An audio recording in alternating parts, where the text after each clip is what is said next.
우리 범죄 사건 많이 보잖아요. 저는 뭐 일도 그렇지만 그전에도 사건 영상 되게 관심 있게 봤었는데 여러분들이 그런 말씀들을 하세요. 사건 영상을 보다 보면 세상 모든 사람들이 나빠 보일 때가 있고 일상에서의 불안감이 좀 커지는 것 같다. 안 그래도 될 부분에 좀 너무 예민해진다. 저도 가끔 그런 생각 하거든요. 그래서 여러분들한테 세상 모두가 그런 건 아니니까 우리 그냥 일상을 편하게 삽시다. 뭐 이런 말씀, 이런 식의 말씀들을 가끔 드리게 되는데 오늘 이제 이 사건을 준비하면서는 내 어려운 점을 누군가한테 말하는 게 내 약점이 될 수도 있겠다. 사건을 보면서 저 스스로에게 좀 그런 말을 하게 되더라고요. 조심해야겠다. 그러면서 또 한편으로는 어떻게 사람 약점을 가지고 저렇게 머리를 쓰고 뒤처리까지 할 생각을 할까? 저런 사람도 평범한 척 하면서 어울려 살고 있을까? 정말 소름 돋더라고요. 아마 여러분들도 오늘 사건을 보시면 진짜 악하다, 대단들하다, 아니 어떻게 저럴 생각들을 하지?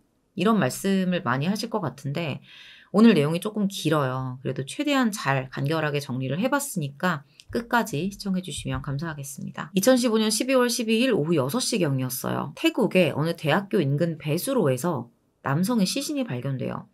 사망한 지는 얼마 안 된 걸로 보였고요. 휴대폰, 지갑 이런 건 없었는데 다행히 시신 주변에 소지품, 뭐 택시 영수증, 항공권, 여권 이런 것들이 발견이 되면서 신원이 금방 밝혀지게 돼요. 23세의 한국인 남성 이 씨였습니다. 알고 봤더니 공익근무요원으로 복무를 하다가 이제 휴가를 받고 태국으로 왔었던 거예요. 시신의 상태가 처참했어요. 가느다란 끈으로 목이 졸려 있었고요. 흉기에 여러 번 찔린 그런 상태였습니다. 자연스럽게 당시에 이제 태국 경찰들이 강도 사건이구나, 현지 강도에게 당했구나, 이제 이렇게 추정을 했었어요. 한국 경찰로 이제 공조 요청이 들어오면서 경찰이 태국으로 왔는데 수사를 시작하자마자 조금 이상한 부분을 찾게 돼요. 우리 여행 갈 때 여러분 여행자 보험 아시죠? 이거 들잖아요. 이 씨도 여행자 보험을 들어놓은 상태였거든요. 근데 사망을 했을 때 3억을 받을 수 있는 여행자 보험인데 이 수령자가 가족이 아니었던 거예요. 상식적으로 이런 거를 이제 가입하게 되면 수령자를 가장 가까운 가족으로 해놓잖아요. 그러면 수령자가 누구였냐? 22세의 조 씨라는 여성이었습니다. 바로 이제 경찰이 연락을 해보거든요. 근데 너무 이상한 거예요. 별 반응이 없는 거예요. 되게 이상한 게 사망보험의 수령자로 지정이 될 정도면 이 두 사람이 가까운 사이일 수밖에 없는데 사람이 죽었다고 하는데 별 반응이 없다? 그것도 여행 가서 갑자기 이런 소식을 들었는데 한국 경찰도 여기부터는 조금 이상하다라는 의심을 하게 됩니다. 이거 뭔가 좀 계획 범죄 같은 거에 연루되었을 수도 있다라고 생각을 한 거죠. 앞서서 이제 태국 경찰이 강도 살인일 가능성이 있다고 봤었잖아요. 근데 한국 경찰은 조금 다른 생각을 했었어요. 일단은 이 보험 가입 수령자였던 조 씨의 반응이 되게 의심스러웠고 시신이 발견된 그 장소가 되게 외져요. 관광지랑은 한참 떨어져 있단 말이에요. 이 씨가 해외여행을 온 게 이번이 처음인데 이렇게 먼 곳까지 왔다? 잘 알지도 못하는 나라에서? 그럴 이유는 굳이 없을 거고 알 수 없는 가해자들에 의해서 여기까지 왔다가 변을 당했을 것이다. 이렇게 우리나라 경찰이 판단을 하게 된 거죠. 아니 그러면 그 알 수 없는 가해자들이 태국 강도였을 수도 있잖아요. 여기까지 끌고 왔을 수도 있잖아요. 라고 말씀을 하실 수도 있는데 강도는 정말 그 사람이 당장 가진 걸 빼앗는 게 목적이잖아요. 근데 이 씨의 케이스는 좀 다르잖아요. 일단 보험금 수령자에 대한 의심을 가지고 있었으니까. 그래서 일단은 이 씨가 태국에 입국했을 당시에 공항에서 찍혀 있을 그 CCTV 영상을 확보해서 조사를 하기 시작합니다. 찍혀 있었어요. 12월 11일에 혼자 태국 방콕에 입국을 했고요. 택시를 타고 방콕 시내로 이동을 해서 시내에서 어떤 남성 2명을 만나요. 여기서 같이 차를 타고 어디론가 갑니다. 그때 만난 두 사람이 누구였냐? 23세의 김 씨, 34세의 A 씨였습니다. 그때 탔었던 차가 렌터카였거든요. 차 번호를 조회해서 신원을 알아냈던 거예요. 이동하면서 찍혔던 CCTV에서도 확인을 했었고요. 그렇게 어딘가로 이동한 다음날 시신으로 발견이 된 거고 GPS 추적 결과 차량도 시신 주변에서 발견이 된 거죠. 두 사람을 꼭 찾아야겠죠. 일단 통신 수사를 시작을 하는데 이거 거의 100%다. 이런 정황을 파악하게 됩니다. 그 두 사람, 김 씨와 A 씨가 유독 어떤 한 사람하고 되게 자주 연락을 했었던 거예요. 근데 그 사람이 누구였냐? 이 씨의 여행자 보험 수령자였던 앞서 경찰에게 사망 소식을 들었지만 별 반응이 없었던 여성 조 씨였습니다. 조 씨의 동거남인 35세 박 씨와도 연락을 자주 했었어요. 이 두 남성이. 유독 시신 발견 열흘 전부터 자주 연락을 했었거든요. 경찰이 네 사람의 행적을 추적하기 시작합니다. 어디로 갔을까요? 냈다 한국에서 잠적한 상태였어요. 펜션을 하나 빌려가지고 숨어 있었던 거예요. 근데 결국 사건 발생 3개월 만에 다 잡힙니다. 여기서 아주 그 수사 상황을 대비하는 그런 회의까지 했을 정도로 엄청 철저하게 준비를 하고 있었나 봐요. 결국 잡혔지만. 대체 뭘까? 왜 네 사람이 붙어서 한 사람을 살해했고 어떻게 가족도 아닌 조 씨가 3억 원의 여행자 보험 수령인이 됐을까? 일단 사건 전말에 대한 이야기를 하기 전에 이 사건 관련자들에 대한 이야기를 좀 해드리고 넘어갈게요. 일단은 조 씨의 동거남인 박 씨, 이놈에 대한 이야기부터 해볼게요. 송파구 일대에서 마사지 업소만 10개를 운영했어요. 바지 사장 여러 명 두고 이렇게 돈을 벌었던 거예요. 조 씨 같은 경우에는 유흥업소 종업원으로 일을 하다가 박 씨를 알게 되면서 동거를 시작합니다. 사건 당시에는 동거한 지 한 2, 3년 정도 된 시기였고요. 자, 그러면 사망한 이 씨와는 대체 무슨 사이냐? 이 씨가 조 씨 전 남친이었던 거예요. 10대 때 사귀었었고요. 2년 정도 동거를 하던 그런 사이였던 거죠. 이미 관계는 이제 끝난 그런 사이였어요. 근데 뭔가 정리가 안 됐었던 건지 헤어지고 나서도 뭐 한 달에 한 번, 두 번 이런 식으로 연락은 주고받고 있었다고 합니다. 자, 다음으로 태국에서 이 씨를 살해했던 사람이 A 씨였죠. 그 A 씨가 조 씨의 동거남 박 씨의 한 살 어린 외삼촌이었어요. 정리해보자면 조 씨의 현 남친은 박 씨, 전 남친은 피해자 이 씨. 그리고 조 씨의 현 남친인 박 씨의 한 살 어린 외삼촌이 A 씨인 거예요. 이 사람이 태국에서 이 씨를 살해한 거고요. A 씨가 박 씨랑 일을 같이 했었어요. 마사지 업소에서 관리실장으로 일을 하다가 이제 외국인 마사지사를 구해야 되니까 직접 태국에 가서 여성들을 섭외하고 불법으로 한국에 입국시키는 이런 일을 했었나 봐요. 외국인이 이제 한국에서 일을 하려면은 취업 비자를 받아서 들어와서 합법적으로 일자리를 구해서 일을 해야 되잖아요. 근데 불법 마사지 그 일이 합법적인 루트로는 입국을 해서 일을 할 수가 없으니까 이 태국 여성을 자신의 애인인 척 위장을 해서 관광 비자로 입국을 시키고 일을 시키는 그런 식이었던 거죠.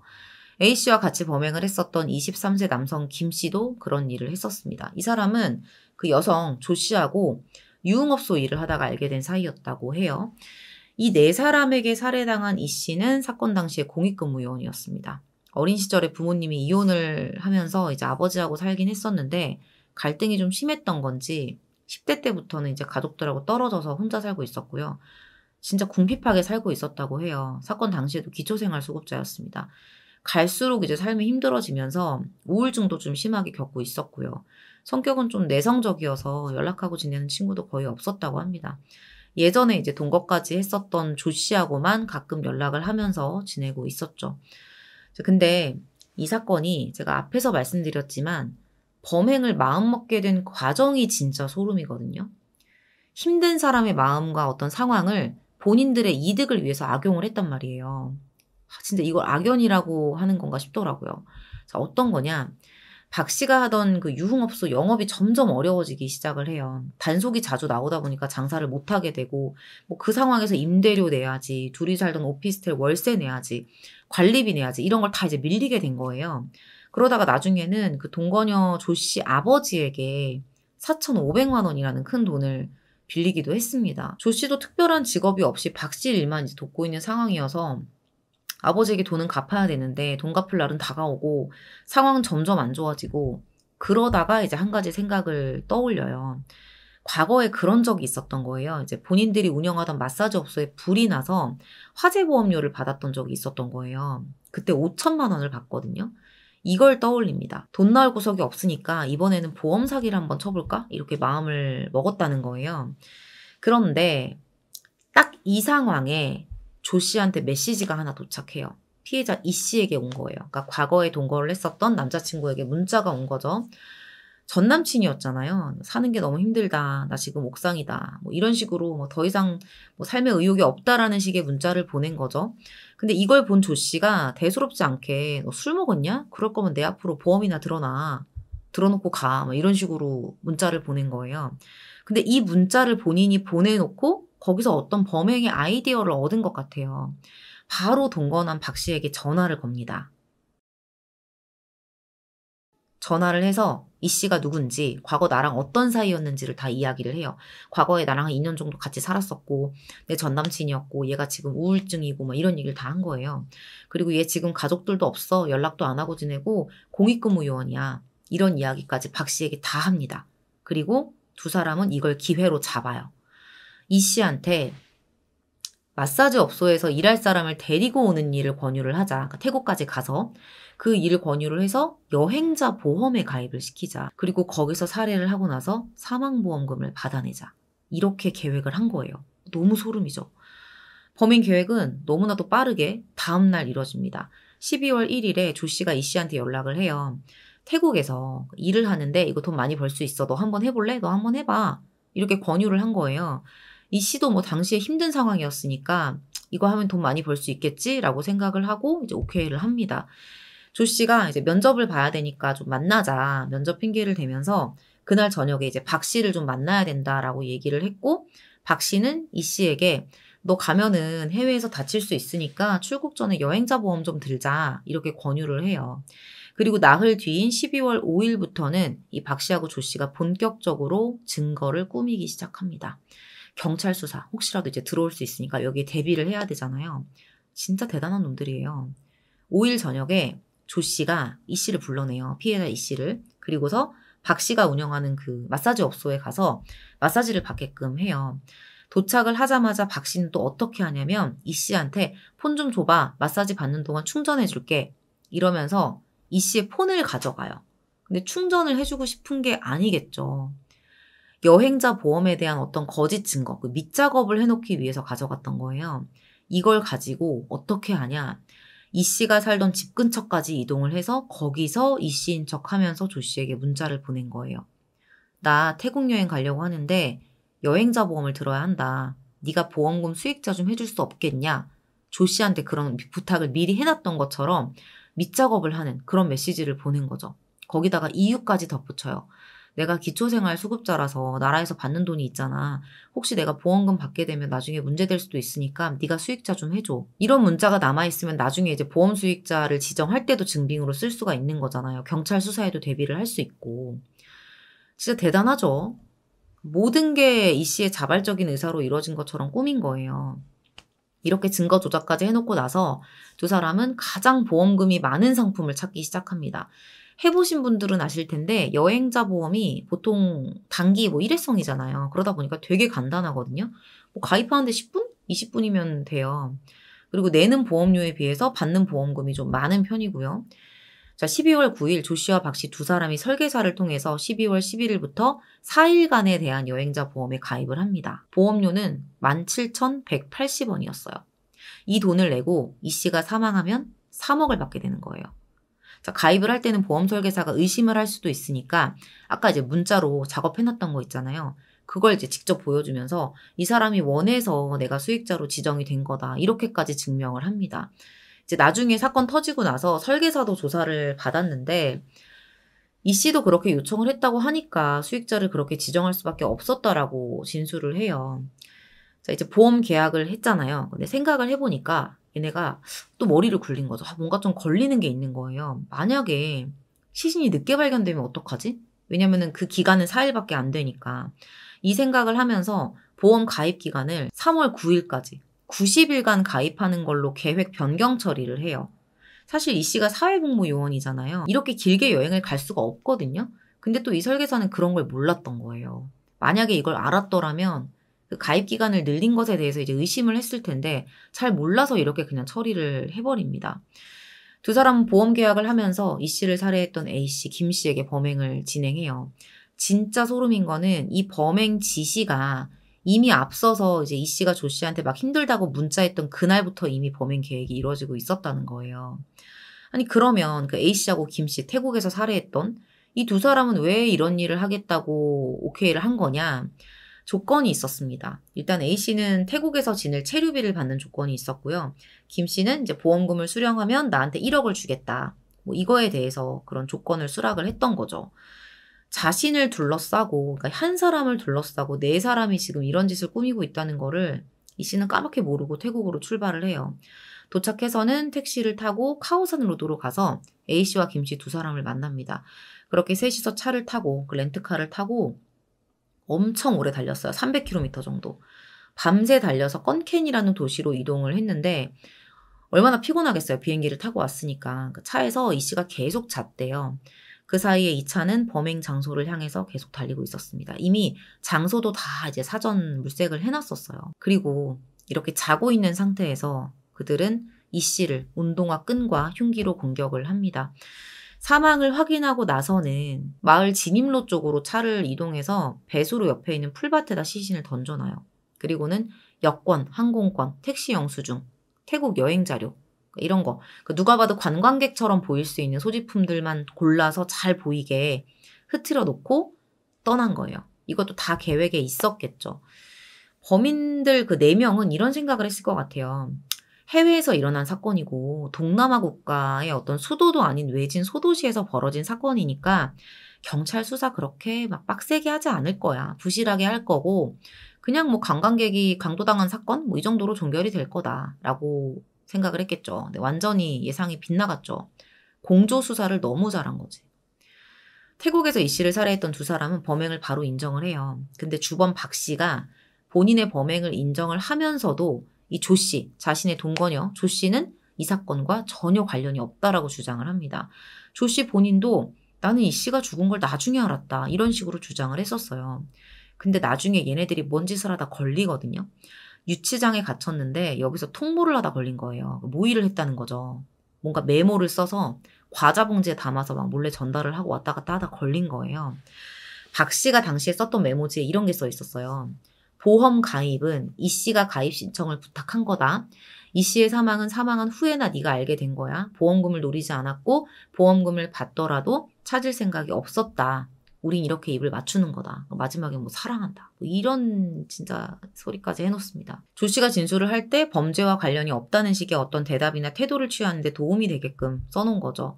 조 씨도 메모를 썼어요. 조 씨가 작성한 메모지에는 내가 조사받을 때 범행 관련성 부인했던 거, 지금까지 어떻게 내가 경찰에 진술했었는지, 그리고 내가 감옥에서 10년 넘게 살지 아니면 그냥 나올지 그거 다 박 씨에게 달려있다라는 그런 글이 써 있었습니다. 나는 앞으로도 이 사건에 대해서 몰랐다고 할 거야. 뭐 이런 내용. 계속 경찰한테 나는 이 사건하고 관련이 없다라고 주장을 하고 있는 상황에서 이런 메모가 발견이 된 거죠.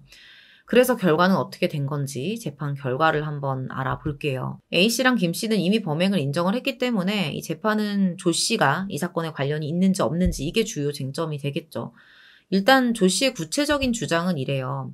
나는 단순히 박씨한테 이씨를 소개해 준 거다. 일을 하라고. 그리고 범행에는 가담한 적 없다. 이씨가 사망한 것도 뒤늦게 알았다. 박씨가 혼자 계획한 거고 A씨랑 김씨한테 지시를 해서 저지른 사건이다. 난 보험도 자세히 모르고 계약만 해준 거다. 라고 주장을 해요. 근데 여행자 보험 계약 체결, 뭐 수익자 지정 이게 되게 핵심적인 역할인 거잖아요. 이런 거를 수행했다면 범행에 대해서 모를 수가 없다고 판단을 해요. 무엇보다 이 사망보험금 수익자를 가족이 아닌 지인으로 하는 것 자체가 이례적인 일이기 때문에 재판부는 이런 조 씨의 주장에 대해서 설득력이 없다고 봤습니다. 그리고 박 씨가 진술 초반에는 조 씨가 사건에 관련이 없다라고 주장을 했잖아요. 근데 몇 번 이제 그 말을 뒤집었었어요. 그러다가 유치장에 수감돼 있을 때 어머니를 만나면서 무슨 얘기를 나눴는지 모르겠지만 여기서 완전히 생각을 바꾸면서 조 씨에 대한 진술을 바꿔요. 조 씨하고 같이 범행 계획을 했다라고 인정을 한 거죠. 자, 이런 부분들 그리고 유치장에서 조 씨가 전달했던 그 메모, 통모 메모 더 이상 조 씨의 주장에는 설득력이 없는 거예요. 그렇게 1심 재판부가 박 씨와 조 씨에게 무기징역을 선고합니다. 이 씨를 살해했던 A 씨 같은 경우에는 이미 강도죄 전과가 있는 상태였어요. 누범 기간에 사람을 죽인 거죠. 그래서 뭐 태국에서 체류할 비용 뭐 이런 것들에 대한 조건을 받아들이지 않았을까 싶기도 해요. 반성하는 태도를 보이고 범행을 인정한다고 해도 이 사람도 엄벌을 피할 수는 없을 겁니다. 그렇게 A 씨는 징역 25년, 김 씨는 징역 23년을 선고받게 돼요. 냈다 항소를 하거든요. 근데 결과적으로는 이제 항소가 받아들여져서 박 씨 22년, 조 씨 16년, A 씨 16년, 김 씨 15년 이렇게 나옵니다. 근데 항소심 재판부에서 이렇게 된 이유가 있었어요. 일단 4사람이 반성문을 쓰면서 이 씨 어머니하고 합의를 했던 거예요. 특히 그 여성 조 씨의 가족들이 적극적으로 합의 시도를 합니다. 유족에게 재산 일부를 증여하기도 했고요. 합의하고 나서는 이 씨 어머니가 막 선처를 해달라고 탄원서를 쓰기도 했었대요. 피해자 어머니가. 박 씨와 조 씨가 상고를 했는데 이게 기각이 되면서 최종 22년, 16년 이렇게 확정이 됩니다. 이 씨와 조 씨 두 사람이 중학교 2학년 때부터 사귀고 동거를 했었다고 해요. 이 씨 부모님은 어릴 때 이혼을 했었고 이제 그때부터 밖에서 살았던 거를 보면 이 씨가 양쪽 어느 부모의 적극적인 지지나 보호 안에 살지 못했던 것 같아요. 근데 갑자기 나타나서 가해자들하고 내 아들을 죽인 가해자들하고 합의를 하고 선처를 해준다? 저는 이 부분이 조금 뭐지? 아들이 그렇게 살해당했는데 합의가 되는 건가 진짜? 라는 생각이 들더라고요. 이 씨와 조 씨 두 사람의 과거 이야기를 낱낱이 다 알 수는 없어요. 아마도 부모님이 이혼하고 힘들어하던 이 씨의 시간을 조 씨는 다 알고 있었겠죠. 가장 가까이 있었으니까요. 가장 잔인한 건 이런 과거 남자친구의 상황을 자신의 금전적인 이득을 취하는 범행에 이용을 했다는 거예요. 가장 약한 모습을 보여준 게 내 약점이 돼서 나를 찌른 거죠. 이게 이번 사건을 준비하면서 가장 잔인하다고 느꼈던 부분이었습니다. 오늘 준비한 내용은 이렇게 마무리하도록 하고요. 저는 다음 사건으로 다시 찾아뵙겠습니다. 긴 시간 시청해주셔서 감사합니다.